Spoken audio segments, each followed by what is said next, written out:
Aujourd'hui, fondamentalement, les Africains regardent et écoutent leurs chaînes de radio et de télévision principalement, leurs médias.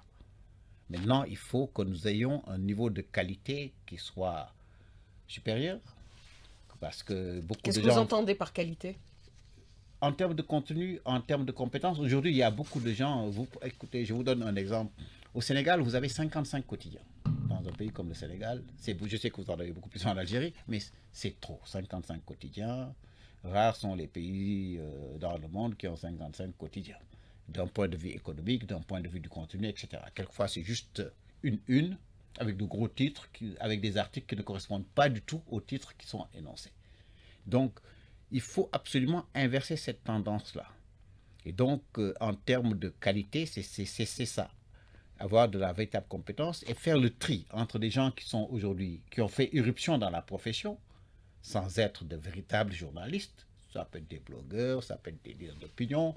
Quand on voit également du point de vue de, des statuts, de qui les a créés, qui sont les gens qui sont derrière, on se rend compte aujourd'hui qu'il y a beaucoup de gens qui ont fait irruption dans la profession, qui sont en service commandé ou autres, et qui n'ont rien à voir dans cette profession-là.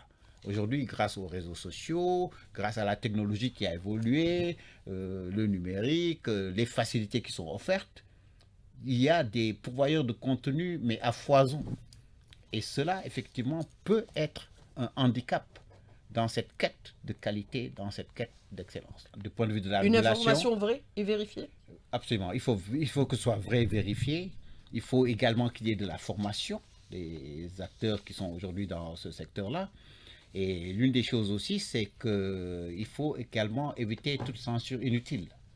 Il y a des choses, il vaut mieux les aborder de manière responsable, en respectant les règles éthiques et déontologiques, mais il faut en parler. La politique de l'autruche, quelquefois, ne sert absolument à rien.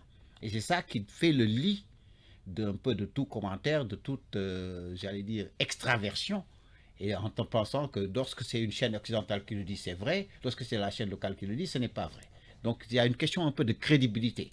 Et ça, c'est des questions liées à la professionnalisation, à la formation, à la création d'un espace réglementaire légal qui permette d'avoir donc cette liberté d'expression qui est fondamentale, qui est reconnue par tous les droits, mais en même temps en l'inscrivant dans un cadre bien déterminé, en sachant que nous avons des objectifs qui ne sont pas forcément les objectifs des autres, qui sont sur le même terrain que nous, qui donnent des contenus sur le même terrain que nous, mais qui n'ont pas les mêmes objectifs et les mêmes aspirations.